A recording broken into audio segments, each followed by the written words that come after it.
Hi friends, ఈ వీడియోలో చెడిపోయిన స్పీకర్స్ని బాగు చేసుకోవడానికి ఏ స్పేర్ పార్ట్స్ అవసరం అయిపోతాయో చూపిస్తాను అనమాట. సో నెక్స్ట్ వీడియో నేను అప్లోడ్ చేయబోయేది వీటిని ఎలా అసెంబుల్ చేయాలనేది చూపిస్తాను. సో దీనికోసం మన ఛానల్ని సబ్స్క్రైబ్ చేసుకోండి. ఈ వీడియో నచ్చితే లైక్ చేయండి.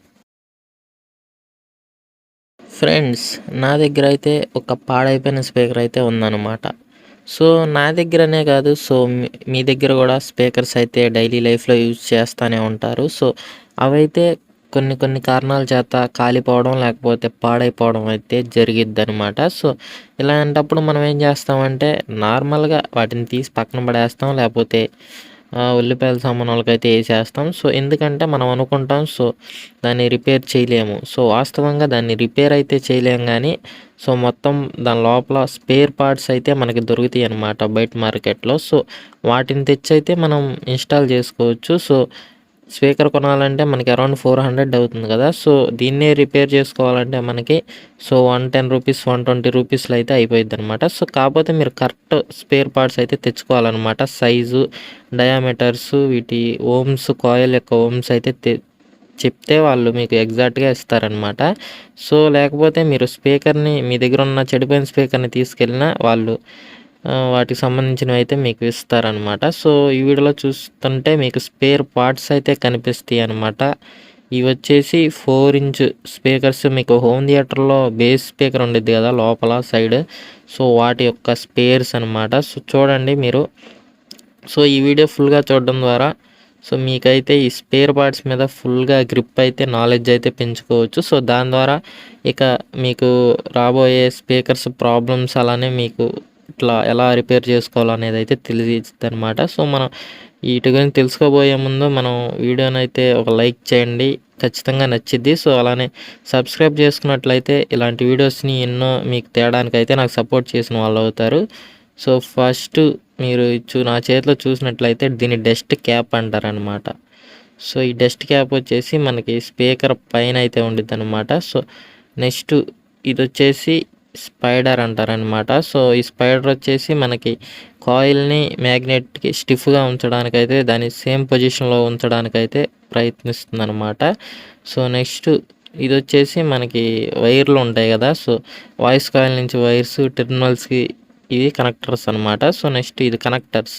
సో ఇందాక చూపించిన కాపర్ వైర్ దీనికి కనెక్ట్ అయ్యి ఉంటాయి. దీని నుంచి మనం ఎక్స్టర్నల్గా వైర్స్ తీసుకుని యాంప్లిఫైర్కి అయితే కనెక్ట్ చేస్తామన్నమాట. సో నెక్స్ట్ ఇది వచ్చేసి ఇదే మెయిన్ పార్ట్ అనమాట స్పీకర్లో. దీన్ని వాయిస్ కాయిల్ అంటారనమాట. సో దీనికి వైండింగ్ అయితే ఉంటుంది. ఇది కాలిపోవడం వల్లే మనకు స్పీకర్లు అయితే పనిచేయవు. సో ఇదైతే వైండింగ్. సో నెక్స్ట్ చూసుకున్నట్లయితే సో చూసారు కదా, వైండింగ్స్లో కూడా మీకు చాలా సైజెస్ అలానే లేయర్స్ అయితే ఉంటాయి అన్నమాట. Double layer, 4 layer. సో మీకు ఇన్ని లేయర్స్ ఉంటే మీకు అన్ని ఓమ్స్ అయితే పెరిగిద్ది అనమాట. సో మీకు ప్యూర్ కాపర్ వైండింగ్ అయితే తీసుకోవాలి మీరు వీటిని పర్చేస్ చేసేటప్పుడు. సో ఈ కాయిల్ డయామీటర్ కూడా ఉండిద్ది అనమాట. సో మీరు ఇది పడితే తీసుకెళ్తే మీకు స్పీకర్లో అయితే మ్యాచ్ అవ్వదు, మీకు మనీ అయితే వేస్ట్ అనమాట. సో నెక్స్ట్ ఈ టెర్మినల్స్ కూడా మీరు స్పీకర్ని బట్టి సైజ్ అయితే చేంజ్ అయ్యిద్ది అనమాట. సో నెక్స్ట్ చూసారు కదా, ఇది వచ్చేసి కోన్ పేపర్ అంటారనమాట. ఇది వచ్చేసి కోను మనకి స్పీకర్ బయట సైడ్ ఇలా అయితే కనపడిద్ది. డస్ట్ పేపర్ దీని మీద అయితే ఉండిద్ది అనమాట. సో ఇలా అయితే ఉండడం అయితే జరిగిద్ది. సో ఇది చూడండి, నా దగ్గర ఒక పాత స్పీకర్ ఉంది కదా. సో దీన్ని చూస్తే మీకు ఒక ఐడియా వచ్చేసిద్ది. సో నేను చెప్పా కదా స్పేర్ పార్ట్స్, ఇది కోన్ పేపర్ వచ్చేసి ఇలా బయట సైడ్ అయితే ఉండిద్ది అనమాట స్పీకర్ పైన. సో దీన్ని కోన్ అంటారు, కోన్ షేప్లో ఉండిద్ది కాబట్టి. నెక్స్ట్ ఇది వచ్చేసి డస్ట్ క్యాప్.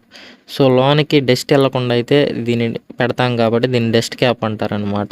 సో ఈ డస్ట్ క్యాప్ పెట్టడం వల్ల మన వాయిస్ కాయిల్ ఏదైతే ఉందో ఈ హోల్లోకి దుమ్ము ఇవి వెళ్ళకుండా అయితే ఉండిద్ది అనమాట. దుమ్ము వెళ్తే ఇవి మళ్ళీ పాడైపోయిద్ది.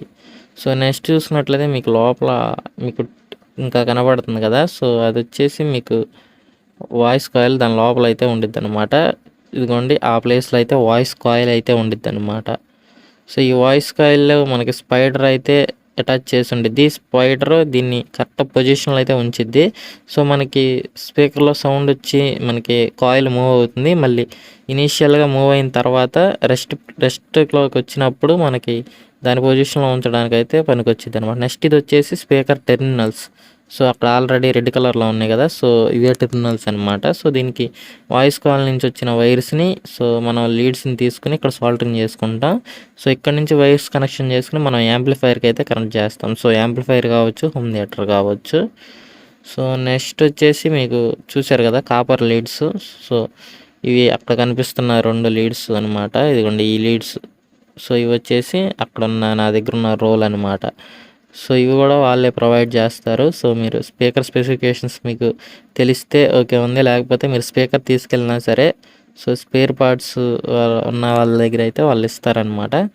సో నెక్స్ట్ ఇది వచ్చేసి మనకి స్పైడర్ అనమాట, లోపల కనపడుతుంది కదా. సో ఇవి కూడా చాలా కలర్స్ అయితే ఉంటాయి అన్నమాట. సో ఇవి కూడా సైజెస్ అయితే ఉంటాయి. సో వీటిని బట్టి కూడా మన స్పీకర్ క్వాలిటీ అయితే ఉండిద్ది అనమాట. హార్డ్గా ఉంటాయి, కొన్ని సాఫ్ట్గా ఉంటాయి. సో అక్కడ లైన్స్ కూడా అనమాట. సో నెక్స్ట్ వచ్చేసి సో చూశారు కదా మీరు, సేమ్ అన్ని స్పీకర్స్కి ఇలానే ఉంటాయి అనమాట. సో ఈ వీడియో కనుక నచ్చినట్లయితే లైక్ చేయండి ఫ్రెండ్స్. అలానే నా దగ్గర ఇంకా కొన్ని స్పేర్స్ ఉన్నాయి. సో అవైతే స్పీకర్కి సంబంధించినవి కాదు, డ్రైవర్ యూనిట్స్ ఉంటాయి కదా. సో ఆహుజా డ్రైవర్ యూనిట్స్ బాకాలు అంటారు, మీరు డీజే బండ్లలో కడతారు కదా. సో వాటి డయాఫ్రమ్స్ అనమాట ఇవి. సో చూశారు కదా, దీనికి కాయిల్ అనేది వాయిస్ కాయిల్ పెద్దగా ఉండిద్ది అనమాట. సో సో స్పీకర్ అంత ఉంది. సో ఇవైతే ఈ వీడియో అనమాట. సో వీడియో కనుక నచ్చినట్లయితే లైక్ చేయండి. నెక్స్ట్ వీడియోలో అయితే మీకు ఇవన్నీ పెట్టి స్పీకర్ని తయారు చేయడం ఎలా అనేది అయితే చూపిస్తాను ఫ్రెండ్స్. నెక్స్ట్ వీడియో కోసం